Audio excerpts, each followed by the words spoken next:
Welcome to China in Focus. I'm Tiffany Meyer. Our top story: behind a new scam blasting out phony texts about unpaid tolls, a security expert reveals Chinese cybercriminals are behind the phishing scam.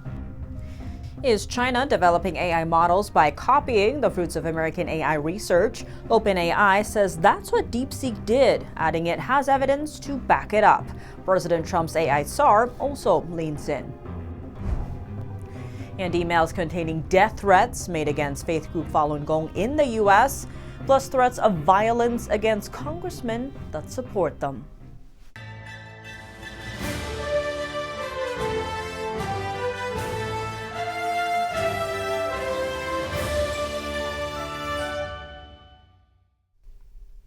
Have you ever received a text message claiming that you owe money for unpaid tolls?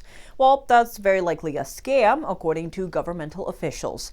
And cybersecurity experts believe Chinese phishing scammers are to blame. A cybersecurity expert recently found that multiple China-based cybercriminals have been selling phishing kits to generate fake texts. The expert added that the criminals have a large customer base purchasing what they called smishing kits or SMS text phishing.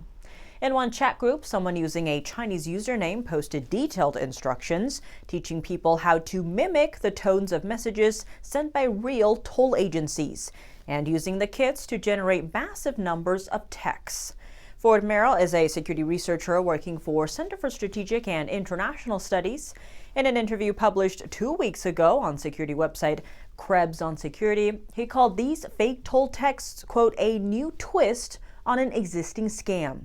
That's referring to those text scams claiming to be package delivery, tax refunds, or even visa or immigration renewal. These fake texts come after people's money, as well as their most sensitive information that could be used to commit other crimes. They disguise themselves as the biggest toll companies in the U.S., including Easy Drive and other state toll authorities. Merrill warns people who are fresh off the boat in a country may be most vulnerable to these scams. What's more, these scams seem to target people randomly, including those who don't even own a vehicle.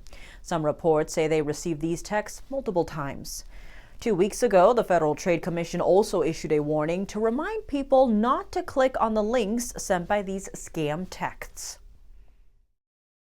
DeepSeek or deepfake. President Trump's AI advisor David Sachs told Fox News Tuesday that the Chinese AI model's success might have come from, quote, sucking knowledge out of its American rival, OpenAI. Take a listen. Is there IP theft here? Did they steal some of what they were able to scale up here from us? And do we need to close the doors on what we're doing in terms of invention and technology? Well, it's possible. There's a technique in AI called distillation, which you're going to hear a lot about, and it's when one model learns from another model. Effectively, what happens is that the student model asks the parent model a lot of questions, just like a human would learn. But AIs can do this, asking millions of questions, and they can essentially mimic the reasoning process that they learn from the parent model, and they can kind of suck the knowledge out of the parent model. And there's substantial evidence that what DeepSeek did here is they distilled the knowledge out of OpenAI's models. And I don't think OpenAI is very happy about this. One day later, OpenAI said on Wednesday it has evidence the Chinese company copied its technology by using OpenAI's refined data to train its own data, a shortcut method that's banned by the U.S. company. OpenAI has asked the U.S. government for help to stop other AI centers from these unfair practices, including DeepSeek's Chinese developer. Beyond technology theft, DeepSeek is also accused of posing data security risks to the U.S. Last Friday, the Navy ordered its personnel not to use DeepSeek, quote, in any capacity, and citing potential security and ethical concerns associated with the model's origin and usage. Also on Wednesday, Chinese e-commerce giant Alibaba announced the latest version of its AI model, Qwen 2.5 Max. Alibaba claims the model performs better than DeepSeek, as well as the AI models developed by OpenAI and Meta. How much truth is there to DeepSeek's claim, and what does its rise mean for U.S. competitiveness? We spoke to Arthur Herman, director of the Quantum Alliance Initiative at Hudson Institute, for his take. Arthur Herman, thank you so much for joining us. Great to have you back on the show. hey, it's always a pleasure to be here. Now, the tech and stock world was taken by surprise by China's AI bot version called DeepSeek. Now, China's bot, that's the rival to ChatGPT. Now, the self-reported cost was $6 million. That's a mere fraction of OpenAI's $100 million. First, what's your view of DeepSeek?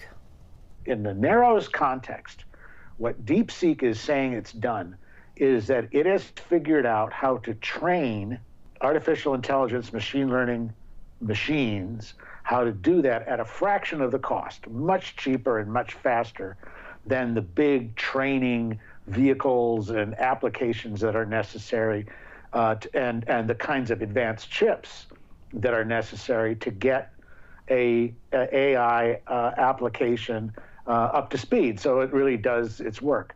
It's important to remember, Tiffany, that these machines are remarkably stupid, and they really have to be led step by step with the process here, and require so much training over and over again to every nuance.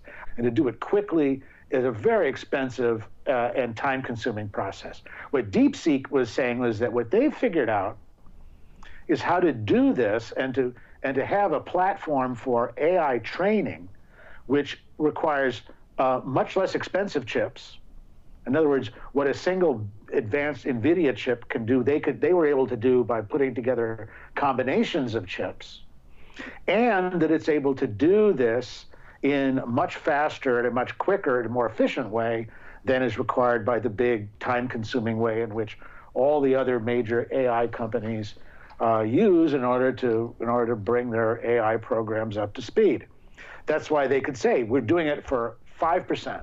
Takes us 5% of the cost that OpenAI or ChatGPT is doing. And as President Trump said, I think correctly, this is a wake-up call to the AI industry and also to U.S. government, that in the race for AI dominance and AI supremacy with China, a race that's been going on and I've written about for a number of years now, that in that race we cannot be complacent about our leadership in this area. Just because we were the original Americans were the original pioneers in AI and machine learning.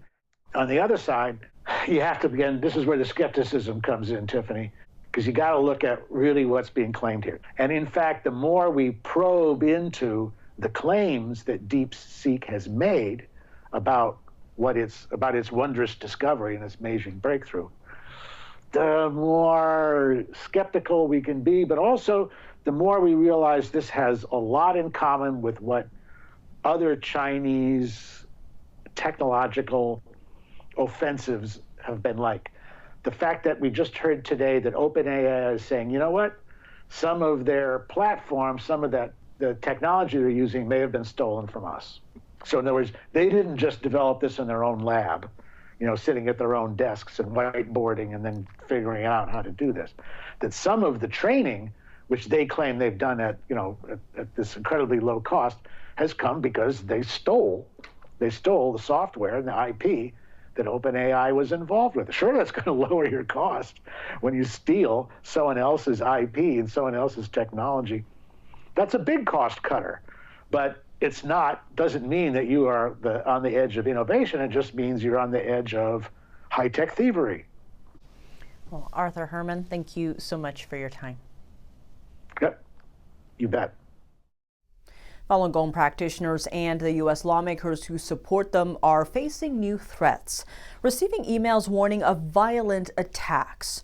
On Tuesday, the Falun Dafa Information Center revealed a message it received threatening to bomb Dragon Springs in upstate New York.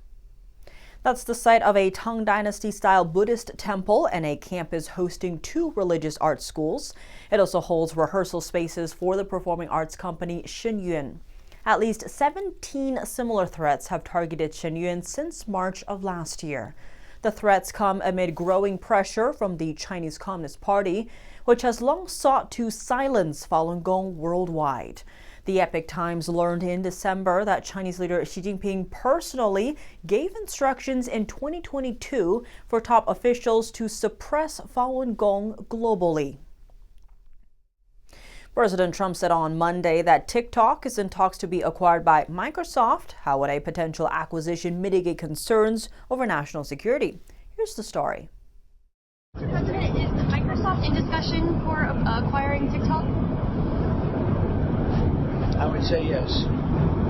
You spoke A lot of interest in TikTok. President Trump says Microsoft is in talks to acquire TikTok, the Chinese video messaging app. Government officials and tech leaders see the app as a threat to national security. A forced American acquisition is the U.S. government's latest effort to alleviate national security concerns. We're going to have a lot of people bidding on it, and if we can save all that voice and all the jobs, and China won't be involved. Trump joked at the House Republican conference Monday that he had a pro-TikTok bias. We won youth by the largest margin. No Republican, we generally don't win youth. We won by 36 points. Can you imagine that? And I think TikTok had something to do. Officials and tech experts worry the Chinese regime is using TikTok to spy, collect data, and manipulate Americans. The Supreme Court has upheld the law that says TikTok either has to shut down in the U.S. or be acquired by an American company. Neither Microsoft nor TikTok has responded to the latest news.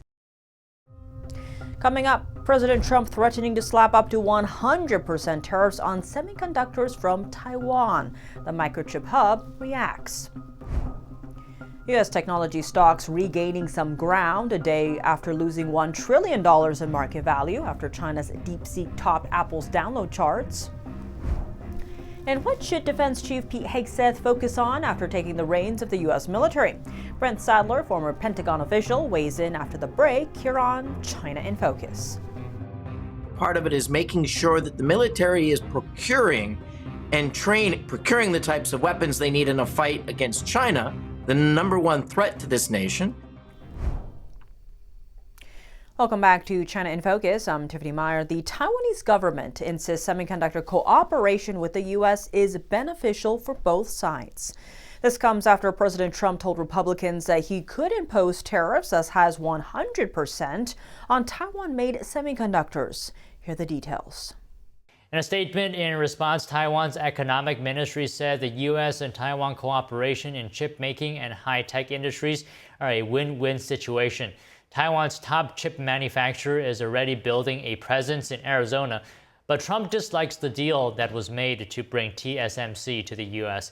He says the deal gives the Taiwanese company billions of dollars, but they already have billions of dollars. Trump said chip manufacturing left America and went to Taiwan. He said chip makers need an incentive to bring manufacturing back to the U.S. Pete Hegseth, former Fox News personality and combat veteran, now leads the Pentagon. This as the U.S. Navy prepares in case a potential conflict with China over Taiwan. What should his focus be after taking the reins of DoD? NTD's Evelyn Lee taps Brent Sadler for his take. He's a former Pentagon official and now research fellow for naval warfare at the Heritage Foundation. Good morning, Brent. Good to have you back on. Now, hey, good morning. He just won by one vote, really, 51-50. Now that he's confirmed, though, what does he have to do next? What do you think his focus should be? Yeah, so thanks for having me on. The most important thing is he is now the Secretary of Defense. The margin by which he got in really is immaterial to what he does next. And the most important thing is what results he's able to deliver in the next few months. To really define the momentum that he's going to be able to keep up and deliver on President Trump's promises. Top of the list is getting rid of very divisive and corrosive diversity, equity, inclusion, which does have a Marxist underlying to it that's been discussed and analyzed for the last several years, and we've seen the results of it in destroying recruitment numbers for all the armed services that embraced it. The only one that didn't suffer, the Marine Corps, because they failed to embrace it very explicitly like the other services. The second thing that I think that he's made very clear is a return to lethality and the warrior ethos. Part of that, of course, is getting rid of the DEI, but the other part of it is making sure that the military is procuring the types of weapons they need in a fight against China, the number one threat to this nation, at the same time training like we would have to fight. And spending the time on that rather than other social or domestic or even counter-terror type missions, which are of the last decade or the last decades, and focusing more on major type of conflicts. So these are the things you're going to see, and it's going to be coming very quickly, I think. So I want to touch on some things you said in the beginning as well. So on the diversity, on the him trying to get rid of DEI, and I think it somewhat falls under, you know, what he wants to get back that warrior ethos, from what I understand. Now, I see analysis though that says the Pentagon so far has seen the diversity as an asset, and also the way he talked about women or criticized or had doubts about women in the military didn't really land that well with many. So do you think there will be resistance towards this, especially? Will there be difficulty for him to just get what he wants to get done? So absolutely there will be resistance. There are a lot of entrenched interest, with up to and over $100 million of money that's been invested in just the last few years into the DEI architecture and contracted for civilian experts in this. And yes, it's going to be a fight. There will be much emotional stories to come about how this is actually causing more problems. But the numbers to look at are recruitment and retention. Retention is a lagging factor. If it stays positive, where it's largely been the last few years, that's a good indication. But the most immediate indication, which we've already seen since Trump has been reelected, is that recruitment numbers are surging. That means that there's a returned faith that the military, by all Americans, not just one racial or ethnic group, but all Americans, are seeing a return to the mission, a return to ensure that their soldiers, their sons and daughters, are given the equipment they need to deliver on the mission and do it safely and come back home. Right. Now, we just talked about one of the ways Hegseth wants to tackle his new role. He actually said that he wants to reach Trump's objective in 3 ways. One was restoring the warrior ethos, and then rebuilding our military and reestablishing deterrence, in his words. So can you explain more about what he means by that, and what the changes are, like what that means in terms of changes that he could be bringing to the Pentagon? Yes, on that last one, I think I'll spend a little bit more time on, because many of the generals and admirals have been put on notice by President Trump, and certainly by their new Secretary of Defense, that they need to be focusing in on the mission, in this case, the mission of deterrence. And they need to be operating their forces and training their forces for what could become the next major war that the world sees, and that is a war over the fate of Taiwan. And so the generals and the admirals that spend more time on social or conferences or trying to push a domestic political agenda rather than their military are on notice. Already the Commandant of the Coast Guard has been relieved for a failure or a loss of confidence on this, and there could be more inside the Pentagon. Well, got it. Thank you so much, Brent Sadler. That's all the time we have, unfortunately, for today. But I appreciate you coming on this early. Thank you. U.S. stocks ended higher on Tuesday, with NVIDIA and other AI-related shares recovering from sharp losses a day earlier. Here's a closer look. U.S. stocks ended higher on Tuesday, with NVIDIA and other AI-related shares recovering from sharp losses a day earlier. The Dow gained about 0.3%, the S&P 500 added over 0.9%, and the tech-heavy Nasdaq climbed more than 2%. AI chip leader NVIDIA rose nearly 9%, a day after its 17% drop erased over $590 billion from its market value in what was the biggest single-session loss for any company. The tech sell-off followed Chinese startup DeepSeek's launch of AI models it said were on par or better than industry-leading U.S. rivals at a fraction of the cost. Marianne Bartels is chief investment strategist at Sanctuary Wealth. I think the market needed time to digest this information, understand this information. I think there was an overreaction yesterday, and now we're getting a really nice bounce.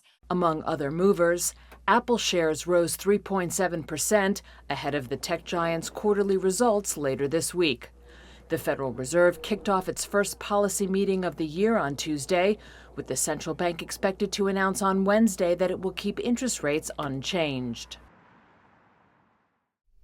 That's all for today's China in Focus. I'm Tiffany Meyer. If you have any feedback on the show or have something you'd like to see us cover, send us an email at chinainfocus@dd.com. We'd love to hear from you. For on-the-clock original news coverage, visit us at ntd.com or download our NTD app. Thanks for watching. See you tomorrow.